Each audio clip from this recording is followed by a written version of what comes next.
Y bueno, les voy a hacer una presentación acerca del SARS-CoV-2, el virus este que se ha transformado en pandémico, que nos tiene bajo esta situación, que no nos da tregua. Está. No, entonces, un poco eso, con la idea de la charla, para que el virus no sea la ignorancia, no solamente combatir la ignorancia como si fuese un virus, sino como también conocer un poco el virus. Yo voy a tratar de, no se asusten porque hay muchas cosas que parecen técnicas y específicas y de científicos, ¿no?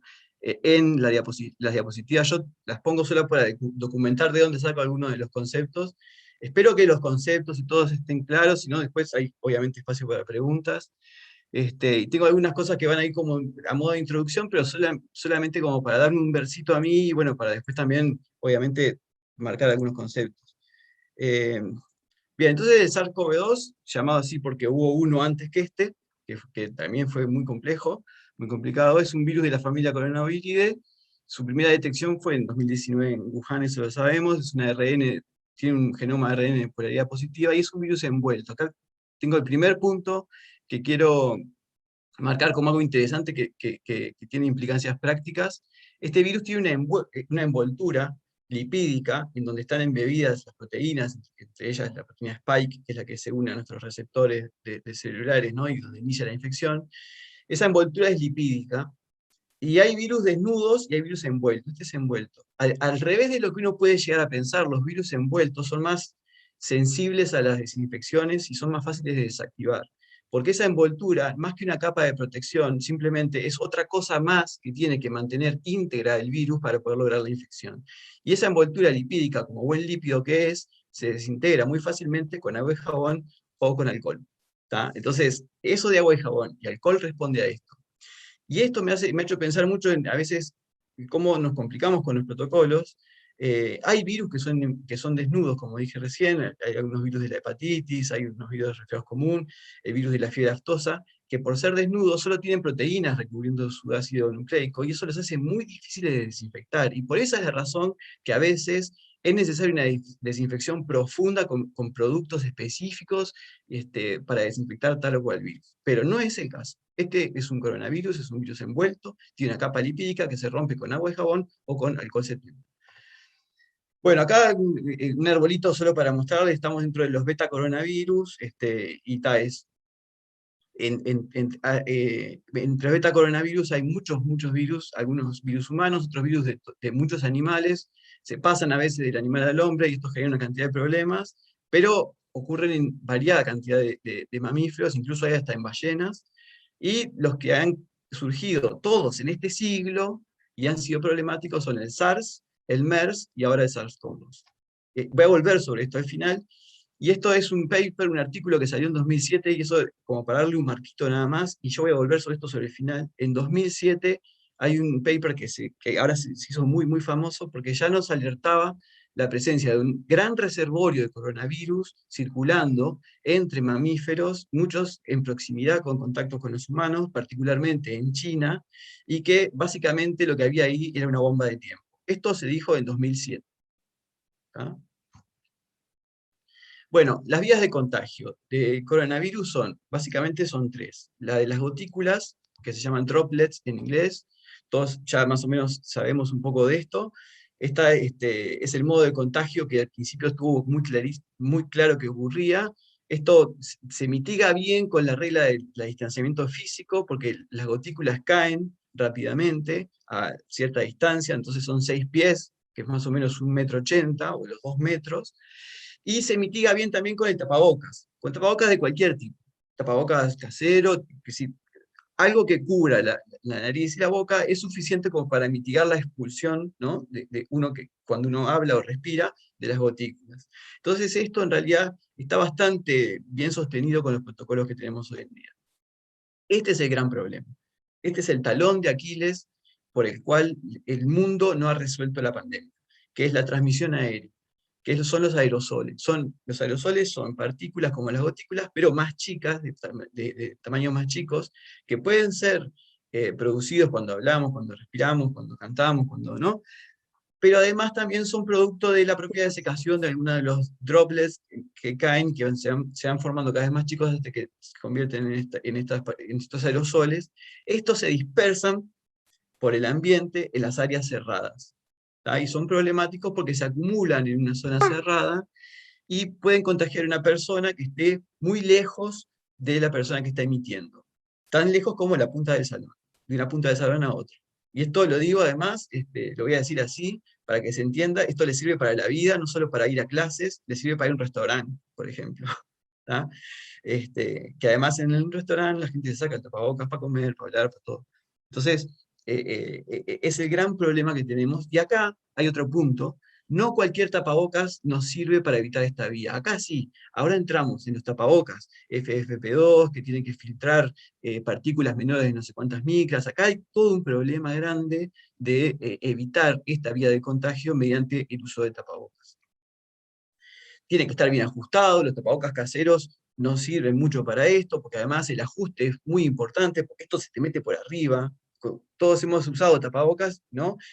Nos ponemos el tapabocas y cuando respiramos sentimos la corriente de aire, que viene por arriba o puede venir por abajo. Yo con la barba, por ejemplo, no podría usar un tapabocas bien eficiente, porque la barba ofrece una barrera entre el tapabocas y me impide un ajuste perfecto. Y entonces, estar durante mucho tiempo en un ambiente contaminado con aerosoles termina en un contagio.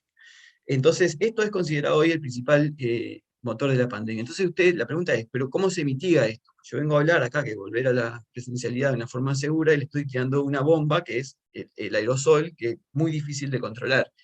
Muy difícil en apariencia, porque claro, no se controla bien con el tapabocas, que es lo que nos hemos acostumbrado a usar, y tampoco con el distanciamiento físico. Se controla bien con la ventilación. La clave acá es la ventilación, entonces yo voy a pasar a hablar ahora de ventilación, ventilación, ventilación por la siguiente diapositiva. Las superficies es la tercera vía de contagio, lo que se llama fomites. Esta es una vía de contagio prácticamente marginal para el coronavirus, tiene muy poco impacto en el total de contagios. Hay casos donde se ha contagiado así, pero generalmente esos casos están documentados en casos donde justo un enfermo fue y escupió en un lugar y el otro. O sea, hay que ligar mal para contagiarse así. De todas formas, se puede contagiar así, pero lo que es claro es que esto no es el motor de la pandemia. No es por esto que este virus se hizo pandémico, y esto no va a hacer aumentar el control no va a hacer aumentar la cantidad de casos.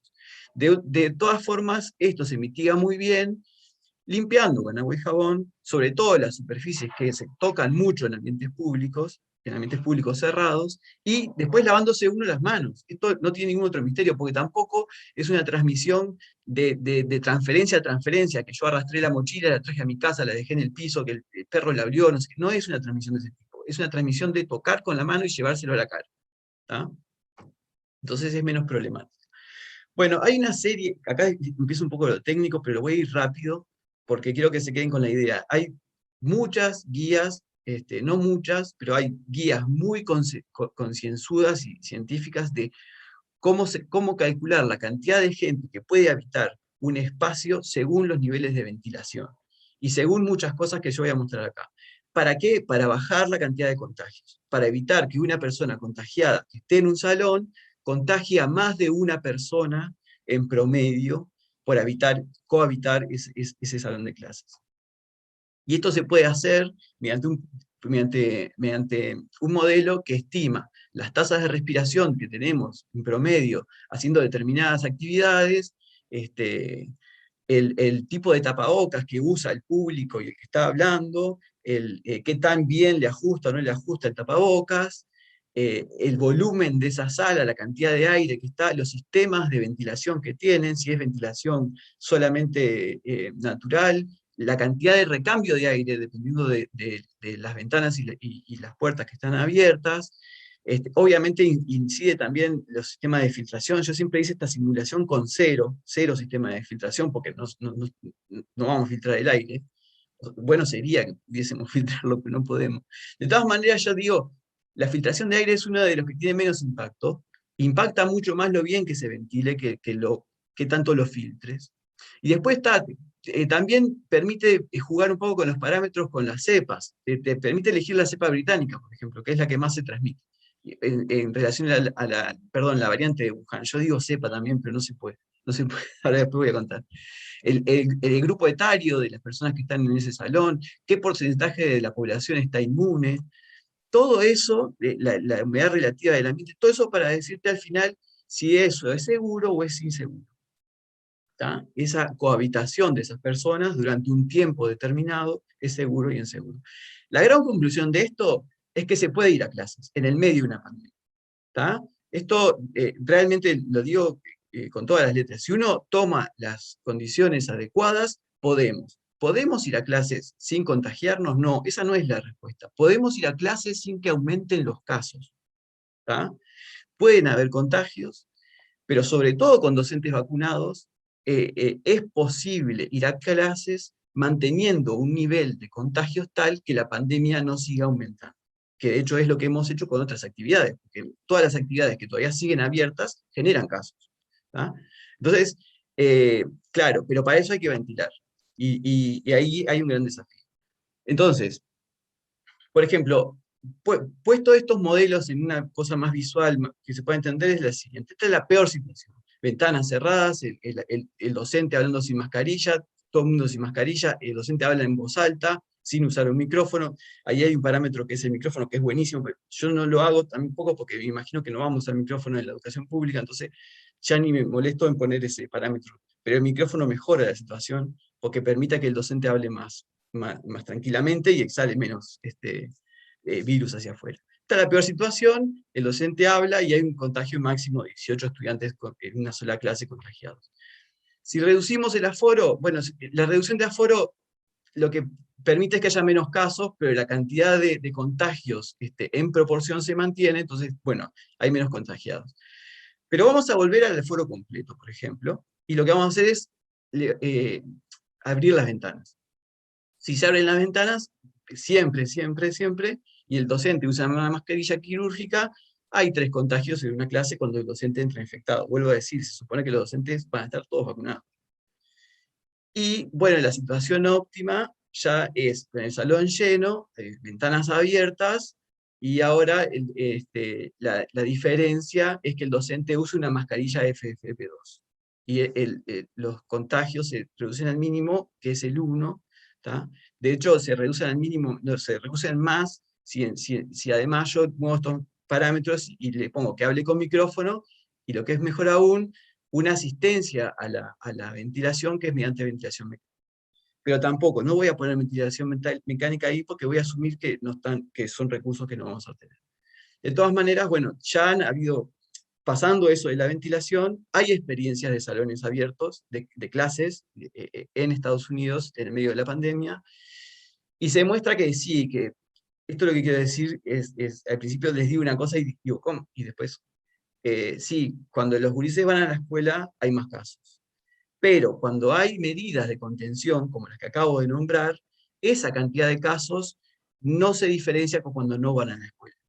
O sea que uno se puede mitigar el desarrollo de la pandemia yendo a clase, de la misma forma que se mitiga no yendo a clase, sí se toman un conjunto de medidas. Básicamente hay 7 intervenciones u 8 intervenciones que son precisas tomar, y acá hay una lista que incluye aquellas que vale la pena tomar y que realmente inciden sobre los contagios y los bajan, y aquellas que no valen tanto la pena. A mí me llamó la atención mucho cuando analicé esto y vi que, por ejemplo, cerrar cafeterías no vale la pena, eh,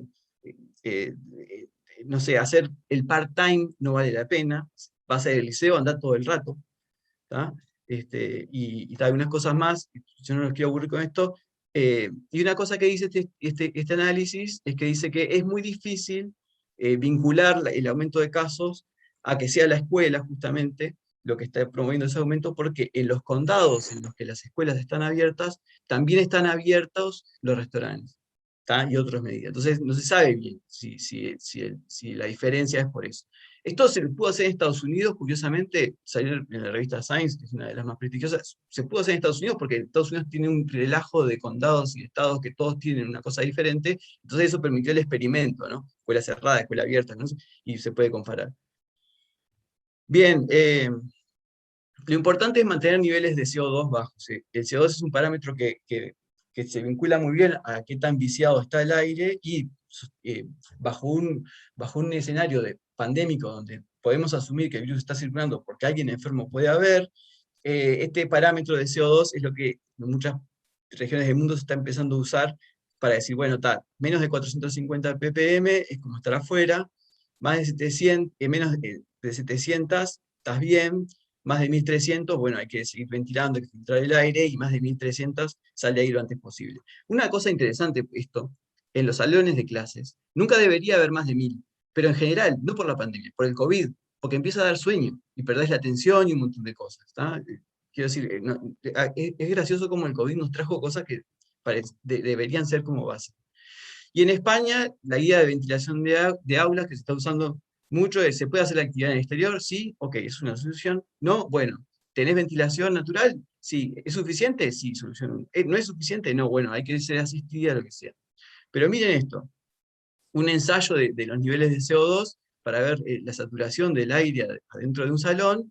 Obviamente empezamos con 21 alumnos, todo cerrado, al cabo de una hora y pico ya estamos en niveles que no son aceptables para el COVID, y si seguimos así nos vamos a ir bien lejos. Entonces lo que se hace es, se abre la puerta, y eso no llega a ventilar de todo, pero se abre la ventana, y ahí volvemos a los niveles que queríamos, incluso volvemos a los niveles que queríamos, tanto así, que con la ventana y con la puerta abierta podemos hacer una actividad que requiera un dinamismo entre las personas que están ahí, y los niveles aumentan, pero no llegan a los niveles preocupantes. Todo esto en el marco de otro tipo de medidas en conjunto. Esto no es solo, o sea, se tienen que mantener medidas comunitarias en general, y sus tapabocas y todo lo que veníamos viendo. Bueno, la movilidad es todo un asunto. La movilidad, lo que pasa, yo he visto que en la prensa dice hay que bajar la movilidad, bueno, hay un asunto, hay una correlación entre la movilidad y el incremento del número de casos, sí la hay. Pero la correlación no necesariamente significa causalidad, o sea, que algo correlacione no quiere decir que una cosa es causa de la otra. Y esto es problemático, porque si yo no identifico eso, puedo diseñar una cantidad de estrategias para reducir la movilidad, y en realidad lo que yo quiero es reducir el número de contagios, ¿no? Entonces, ¿puedo romper esa correlación entre movilidad y contagios? Hay que saberlo. ¿Esto es causal, no es causal? Sí, pero tengo que saber. Entonces, porque podría ser que yo pueda correr esa movilidad disminuyendo la movilidad, y el número de casos igual se mantiene, o aumento o mantengo la movilidad y el número de casos disminuye. ¿Cómo sé si esto es causal o no es causal? Bueno, conociendo el virus, básicamente conociendo su biología. ¿Qué es lo que pasa? Nosotros el virus no te enferma porque te muevas. Eso ya es claro, ¿no? El virus se enferma por lo que surge de la movilidad. ¿Qué surge de la movilidad? Espacios cerrados llenos de aire contaminado, imposibilidad de mantener distancia física en un ómnibus que viene abarrotado, con gente que no conozco y que no tengo forma de hacer trazabilidad epidemiológica. O sea, y todas esas cosas son problemas de la movilidad. Entonces, lo que hay que hacer es, conociendo esto, tratar de tener una movilidad sustentable. Y esto lo digo en general, todos aquellos que puedan traten de tener una movilidad sustentable o amigable o compatible con un escenario pandémico. Entonces, la movilidad no puede ser el objetivo. O sea, no puede ser el objetivo disminuir la movilidad. Debe ser el objetivo disminuir el número de casos. Sí, una estrategia es disminuir la movilidad, otra estrategia es mantener la movilidad, pero transformar la forma en que nos movemos. Esto no es nuevo, y esto, mucha gente ha estudiado, ha escrito libros y cosas de la movilidad y el COVID. ¿No? Entonces, tenemos que rediseñar nuestras formas de movernos. Algunas son muy difíciles y son estructurales y van a llevar años, probablemente, ojalá las hagamos en algún momento, pero otras a mediano plazo y corto plazo las podemos tomar, como empezar a tener actitudes como de, si voy a un lugar que queda a menos de 5 kilómetros, voy caminando, voy en bicicleta, y bueno, y tratar de pedir a la ciudad que sea amigable con estos medios de transporte. Y hay una cantidad de recomendaciones en general. Y bueno, y otra cosa, el artículo donde más se analiza la cuestión de movilidad, que salió, además en una revista también, no sé creo que era Nature, que relaciona la movilidad con la transmisión de COVID, también dice, en algunos lugares esta relación de movilidad y transmisión de COVID se ha roto, porque se han tomado medidas para una movilidad sustentable.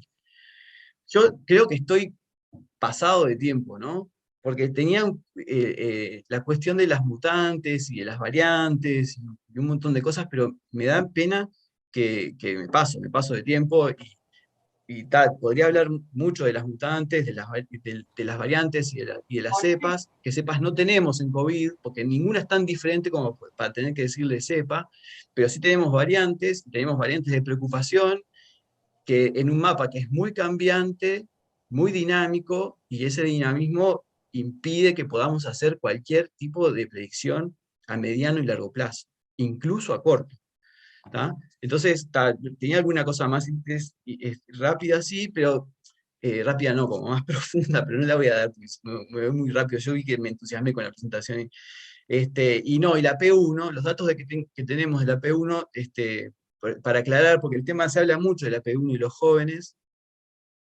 Bueno, la P1 y los jóvenes, primero, la tasa de mortalidad en Brasil, en el estado de Paraná, antes de la P1 y durante la P1. ¿Tá? Una cosa que no expliqué es la P1, en realidad en biología es el linaje, porque nosotros lo que tenemos, después de que se aparece la primer P1, todo lo demás son sus descendientes, que no tienen por qué ser idénticos a la P1, de hecho no lo son. ¿Tá? Entonces el linaje P1. El linaje P1 sí tiene tasas de mortalidad más altas, ¿no? Obviamente el coronavirus tiene un escalonado muy profundo, así muy marcado en cuanto a la edad de las personas que se enferman y el resultado de muerte o no. Pero ven en los números, cuando hablamos de que ataca más a los más jóvenes, justo no es a los adolescentes y a los niños. El 0,00% de niños entre 6 y 9 años sigue siendo 0,00. El 0,4% de casos de adolescentes de entre 10 y 19 sigue siendo 0,04. Y recién empieza a subir por encima de los 20. O sea que es más complicada para los jóvenes, pero no para los adolescentes, ¿no? Bueno, esto era para terminar, sí. Claro, que yo quería volver con la cuestión de las pandemias y qué sé yo. Entonces, estamos en un escenario pandémico, pero la salud va a ser a vigilar algo siempre, siempre. O sea, la salud, el concepto de una salud, salud humana, salud ambiental, salud animal, esto, si hay algo que a la gente le gusta mucho decir, esto vino para quedarse, si hay algo que vino para quedarse es pensar a la salud como una sola cosa. Y esto es salud ambiental. Esto, una movilidad sustentable de salud ambiental, salones de clases con aire puro. Por Dios, ¿qué estamos pensando? Eso es salud ambiental. Eso es algo necesario. No viajar abarrotado. Es parte de la sustentabilidad, es parte de nuestro bienestar. Entonces, todas esas cosas terminan incidiendo después cuando aparece una pandemia. Y en 2007 nos dijeron, esto es una bomba de tiempo. Esa bomba de tiempo no se desactivó. O sea, que porque hubo un SARS-CoV-2 ahora, no es que el otro va a demorar 20 años, no sabemos cuánto va a demorar. Y además el SARS-CoV es una de las amenazas que esta pandemia. La de la supergripe sigue latente. ¿Tá? Entonces, ¿qué es lo que quiero decir con esto? Todas estas medidas que yo dije sirven para esto y para el futuro. O sea, no es solamente ahora, y no es para ahora. Y otra cosa que ya, esto sí, recontra para terminar, que armando la charla, me acordé el otro día, me acordé de este gastroenterólogo estadounidense que escribió un libro muy bueno que en español tiene un título espantoso que es Pensar con el estómago, pero analiza la relación que hay entre las bacterias que viven en nuestro intestino y nuestro cerebro, es sumamente interesante. Y él dice que está calculado que en Estados Unidos menos del 5% de los estadounidenses tienen salud óptima, tienen un estado de salud óptimo, que quiere decir que no tienen ninguna patología y que no necesitan ningún tratamiento médico para controlar nada, ni presión arterial, ni niveles de colesterol, ni nada. 5%, menos del 5%. El 45% vive con una salud subóptima, sin saberlo, y hay un 50% que ya sabe que tiene presión alta, ya sabe que tiene obesidad, ya sabe o toma alguna cosa para controlar. Y eso también hace, todos hemos hablado de la comorbilidad. Bueno, este virus vino a una humanidad cuya gran proporción de habitantes tiene una salud subóptima. Y eso nos debe llamar a la reflexión. Eso es solamente una reflexión final, no tiene que ver con la presencialidad, no tiene que ver, pero tiene que ver con el virus agarró campo fértil. Bueno, y ahora quedo acá para las preguntas, obviamente. Perdón que fui rápido al final, pero vi que me extendía mucho. El tema sí, sin duda, el aire libre es como fundamental que además es la válvula de escape que tenemos hoy en día. O sea, de escape en el sentido de, claro, el momento, el lugar, el mejor lugar para salir a hacer ejercicio, para salir a distraerse, para salir a hacer lo que sea, es el aire libre. En Uruguay, en Montevideo, no tenemos aglomeraciones, digamos, demográficas que Claro, pongan en riesgo una salida a aire libre. Salvo claro, en casos específicos, por ejemplo, podría ser lugares de tipo, no sé, que no hay, porque no hay recitales, no hay cosas así, no hay. Entonces, en la situación de hoy, no imagino un lugar uruguayo donde el aire libre sea un problema por la cantidad de gente que hay, por nuestras condiciones demográficas, ¿no? Nunca no estamos muy apretados, no hay, en los lugares de esparcimiento, sobre todo, ¿no? Después otra cosa que lo digo medio en chiste, medio en serio. No descuidemos todo, ¿no? Yo salgo a andar en bici y veo gente de barbijo sin casco. Eso me llama mucho la atención porque el riesgo de fracturarse el cráneo es mucho mayor que de agarrarse COVID andando en bicicleta. De verdad, no, lo digo como chiste, lo digo como en serio, me llama mucho la atención. O sea, también nos pasa que hemos perdido la capacidad de evaluar riesgos distintos, ¿no? Parece que el único riesgo es el COVID. Y estoy de acuerdo con Alejandro, sí, lo mejor es no agarrárselo.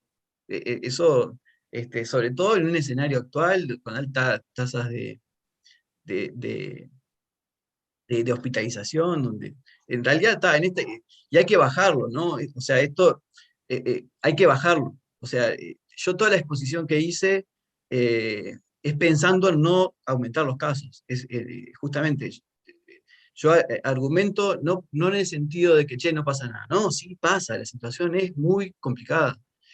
Y la situación en la que estamos hoy en día es tensa de más y no es buena noticia que los casos no estén bajando. Porque eso también, o sea, mesetear, mesetear, mesetear, no se puede mesetear. No se puede, en este nivel de ocupación de camas de STI, de sistema de salud colapsado, la meseta es espantosa. Entonces, claro. bueno, no sé, no quiero dar la idea de que doy un mensaje contradictorio. Esto no es contradictorio. Mi idea es que es compatible bajar los casos con una presencialidad segura. Claro, con un montón de medidas. Y lo de la ventilación no es menor y no es fácil a veces. No es fácil porque tenemos infraestructuras que a veces hay 1000 salones de clase que no deberían ser salones de clase en situaciones normales. Pero los asintomáticos también contagian y de hecho son los que dispersan la pandemia. O sea, ha sido el gran problema de esta pandemia la cantidad de gente que sin síntomas contagia a los demás. Claro, está bien. Pero es verdad que contagian menos. Claro. Un poco las medidas básicas de... si yo doble tapaboca sirve, obviamente, porque sirve un poco más. Lo que pasa que con eso ¿se acuerdan que expliqué que el tapaboca sirve mucho para la gotícula, que es la que se desplaza hasta 2 metros de distancia en un ambiente cerrado, pero no sirve tanto, por más que sea doble, para la transmisión aérea. Entonces, ahí, más que doble tapaboca para la transmisión aérea, hay que conseguirse un tapaboca FFP2. Y no solo eso, hay que usar eso, descartarlo, después ta. Eso yo, me parece que ya entramos en el terreno de- del pánico. Ahí va, como está. Entonces, no quisiera ir por ahí. Son situaciones capaz que sí se recomiendan, por ejemplo, personas inmunosuprimidas, pero no por el COVID, en general. Entonces, pero es otra cosa. Público general, yo creo que sí, me parece bien que se usen tapabocas, no tanto los caseros, que se empiecen a comprar tapabocas un poco mejores, sobre todo los quirúrgicos, que tienen un grado de protección más alto que los caseros. Eso es una recomendación que me parece que no está de más. Pero ¿Cuál es? recuerden, esto para mantener las distancias. En un ambiente cerrado, eso no los va a proteger. Yo, por ejemplo, yo no voy a ningún ambiente cerrado innecesariamente, pero a ninguno. Y trato de no ir. O sea, yo sé que los restaurantes están abiertos, yo no voy, porque no me parecen lugares seguros. Entonces, por más que cumpla los protocolos, ¿tá? Porque el protocolo tiene una falla que es que no atiende a la ventilación. Entonces, básicamente todo lo que se está haciendo está bien, pero no se ha hecho hincapié en la ventilación. Yo recomendaría mucho más, y creo que eso es lo que hace falta, hincapié en la ventilación. O sea, el protocolo de limpieza está bien, está sobrado, de hecho. ¿Tá? Si se limpia con agua y jabón y con alcohol las superficies todos los días, o a cambio de turno, eso está sobrado. Los tapabocas en los adolescentes, las distancias, eso está bien, pero la ventilación es importante. Sí, y hay que ver que se cumpla. Eso es todo un problema, infraestructura, lo que sea, pero es por ahí. Creo que la oportunidad es por ahí, es por el lado de la ventilación. Y se viene el invierno, sí. Las guías de ventilación dicen eso, dicen específicamente, las guías no acá, pero en España o en Estados Unidos, dicen que que, hay que ¿cómo es que el término que hay que sí, hay que resignar confort térmico en cambio de la ventilación. Eso, Y yo Gastón, me reía porque yo nunca tuve confort térmico en la escuela ni en el liceo. Recuerdo muchos inviernos, sobre todo en el liceo. Entonces, qué bueno que ahora hay confort térmico al cual podamos renunciar. ¿Es necesario mantener la distancia, Gastón? Son medidas como que complementarias para lo mismo. Eh, no es que no sea necesario, son 2 chalecos de bala en vez de uno.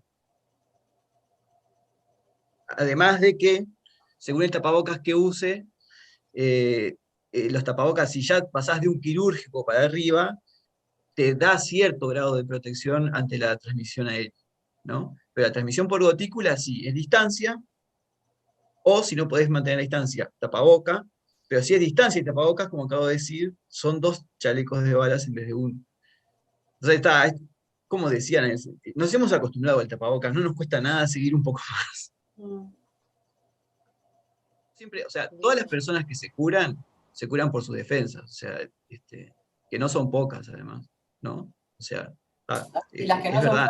Lo que pasa que, ¿qué pasa, Victoria? En un escenario pandémico hay que tener ese cuidado de no aumentar el número de casos, porque más allá de que, porque además ya con la variante P1 y qué sé yo, ya todos estamos empezando a estar en el nivel la verdad, no podemos predecir qué nos va a pasar a cada uno de nosotros, ¿no? Individualmente, porque los porcentajes son porcentajes y son bajos, y está bien para nuestras franjas, que yo no sé cuánto, pero el porcentaje indica que hay alguien que se está embromando feo, y el porcentaje mío yo no lo sé hasta que me lo agarre.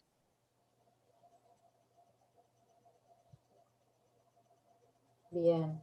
Pero Pregunta vuelvo a también. repetir un concepto porque uno me escucha y dice, ¿y este quiere volver o no quiere volver? Yo creo que es compatible la presencialidad con el escenario pandémico, cuidándonos. Eso es lo que pasa.